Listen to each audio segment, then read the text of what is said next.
Hello everyone, welcome back to my YouTube channel. तो आज की वीडियो में मैं डिस्कस करने वाली हूँ waiting for Godot. Waiting for Godot को लिखा गया था सैमुअल बेकेट के द्वारा। तो अगर आपने सैमुअल बेकेट की बायोग्राफी अभी तक नहीं देखी तो मैं इससे पिछली वीडियो में डिस्कस कर चुकी हूँ और आप देख सकते हैं। तो चलो स्टार्ट करते हैं वेटिंग फॉर गॉडो। तो waiting for Godot is a 2 act play. तो ये एक 2 एक्ट का प्ले है। Written by Samuel Beckett. तो इसको सैमुअल बेकेट ने लिखा है। Translated from Beckett's own French script. तो इसको जो है बेकेट ने फ्रेंच में लिखा था, जो कि उनकी अपनी ओन स्क्रिप्ट थी और इसका नाम था इन अटेंडेंट गॉडो। तो जब फ्रेंच में इसको लिखा गया था तो इसका नाम था इन अटेंडेंट गॉडो। फिर इसको इंग्लिश में ट्रांसलेट किया था सैमुअल बेकेट ने ही। फिर इसका नाम रखा गया था वेटिंग फॉर गॉडो।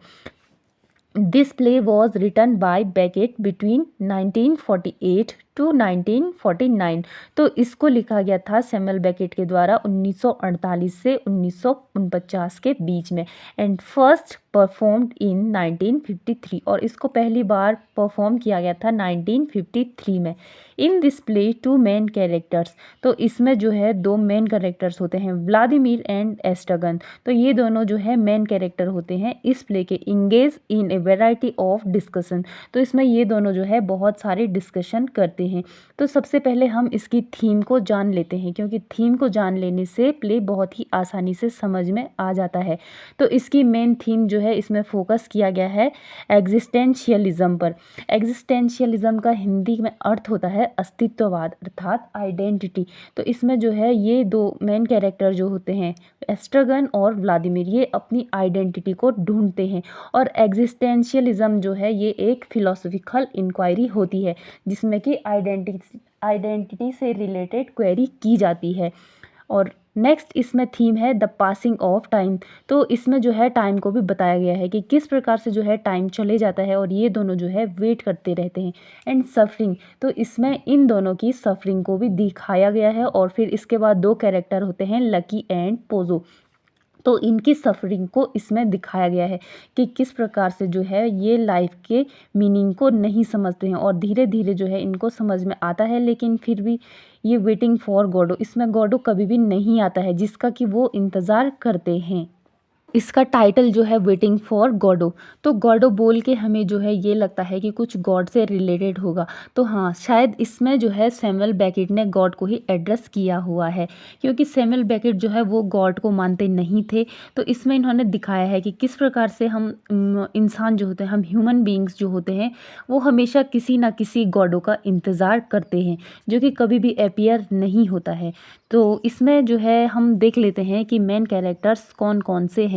तो पहले भी मैंने बता दिया, जैसे कि इसमें है Estragon, Vladimir and Lucky, Pozzo and messenger boy और गॉडो। गॉडो इसमें कभी भी अपीयर नहीं होते हैं। तो इसकी सेटिंग हम देख लेते हैं कि इसकी सेटिंग कहाँ पे रखी हुई है। तो इसकी सेटिंग रखी हुई है कंट्री साइड रोड है और एक लीफलेस ट्री के नीचे ये दोनों इंतज़ार कर रहे हैं गॉडो का। एस्ट्रागन और व्लादिमीर जो है गॉडो का इंतज़ार कर रहे हैं लीफलेस ट्री के नीचे। Now let's read the plot of the play. Waiting for Godot begins with 2 men on a barren road by a leafless tree.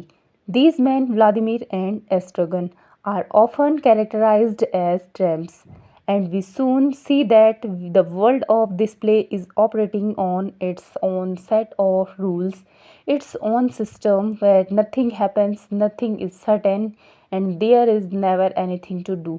तो ये कहानी स्टार्ट होती है 2 आदमियों से जो कि एक बंजर सी रोड पे और एक बिना पत्ते वाले पेड़ के नीचे किसी का इंतज़ार कर रहे हैं। और ये 2 कैरेक्टर्स हैं व्लादिमीर और एस्ट्रागन, और इन दोनों को कैरेक्टराइज्ड किया गया है ट्रैम्प्स के रूप में। और इस कहानी की जो है अपने ही अलग से इसके रूल है, जहाँ कुछ भी खास ना तो होता है और ना ही कुछ ऐसी घटना घटती है और ना ही इनके पास जो है कुछ करने को है। Vladimir and Estragon, we soon learn, are waiting for Godot, a man और perhaps a deity. The tramps can't be sure if they have met Godot, if they are waiting in the right place, if this is right day, or even whether Godot is going to show up at all.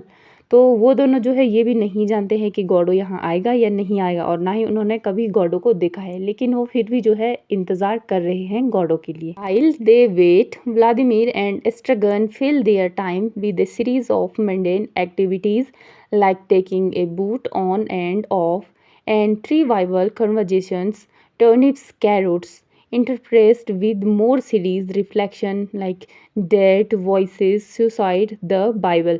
तो जब ये दोनों इंतज़ार कर रहे होते हैं तो ये बहुत सी अजीब अजीब सी हरकतें यहाँ पे करते हैं, जैसे कि अपने बूट से उसको जो है बार बार निकालना और फिर से पहनना, और ऐसी अजीब अजीब सी बातें करना, सुसाइड की बातें करना, बाइबल में जो लिखा हुआ है उस बारे में बात करना, ऐसे ही अपना टाइम काटते हैं। Tramps are soon interrupted by the arrival of Lucky, a man, a servant with a rope tied around his neck, and Pozzo, his master, holding the other end of the long rope. The four men proceed to do together what Vladimir and Estragon did earlier by themselves, namely nothing. He and Pozzo then leave so that Vladimir and Estragon can go back to doing nothing by themselves. The nothing is interrupted by the arrival of the boy, who reports to Vladimir that Godot is not coming today but will be there tomorrow।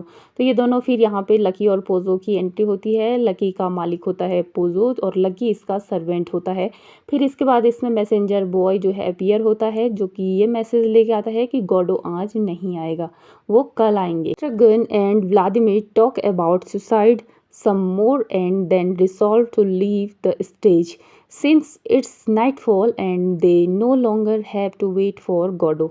Of course, having resolved to leave, neither man moves and the curtain closes on act first। और फिर इसके बाद जो है एस्ट्रगन और Vladimir suicide commit करने की बात भी करते हैं और यहाँ पे जो है रात हो जाती है। फिर यहाँ पे जो है एक्ट फर्स्ट ख़त्म होता है और एक्ट फर्स्ट होने के साथ व्लादिमीर बोलता है well shall we go, and Estragon इसको रिप्लाई करता है yes let's go but they don't move. और यहाँ पे एक्ट फर्स्ट ख़त्म होता है। The curtain opens for act second which is like act first. The man still sit around waiting for Godot and try to fill the idle hours in the meantime. Lucky and Pozzo show up. This time lucky has gone mute and Pozzo is blind. तो अब जो है second act की opening होती है और first act की ही तरह यहाँ पे एक आदमी को दिखाया गया है जो कि वेट कर रहा है गॉडो के लिए। फिर यहाँ पे लकी और पोजो को भी जो है दिखाया जाता है और इस समय जो है लकी एकदम चुपचाप सा है और पोजो जो है अंधा हो चुका है। Vladimir agrees with Pozzo's claim that life is fleeting.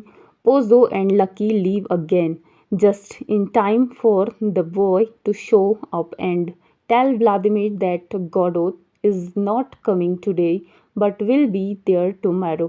और फिर से जो है यहाँ पे मैसेंजर बॉय आता है उनको ये बोलने कि गॉडो आज नहीं आएगा, गॉडो कल आएगा। Vladimir and Estragon contemplate suicide but have no rope। The men resolve to leave since it's nightfall and they no longer have to wait for Godot, but neither man moves and the play ends।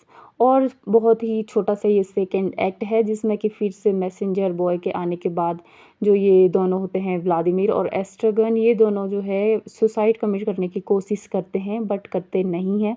और यहाँ पे फिर से जो first act की तरह होता है रात हो जाती है, फिर सेकेंड एक्ट यहीं पे एंड हो जाता है। तो यहाँ पे ये प्ले जो है ख़त्म होता है और इसमें हम देख सकते हैं the whole play is symbolic representation of human condition. तो इसमें पूरे जो प्ले में है इसमें ह्यूमन की कंडीशन को दिखाया गया है कि किस प्रकार से उसको वेट करने की एक आदत सी होती है कि वो हमेशा किसी न किसी के इंतज़ार में रहता है। तो इस प्रकार से हमने देखा इस पूरे प्ले की प्लॉट को कि क्या क्या इसमें होता है और कितने इसमें एक्ट है। तो आई होप ये आपको समझ में आया होगा और मिलते हैं नेक्स्ट वीडियो में।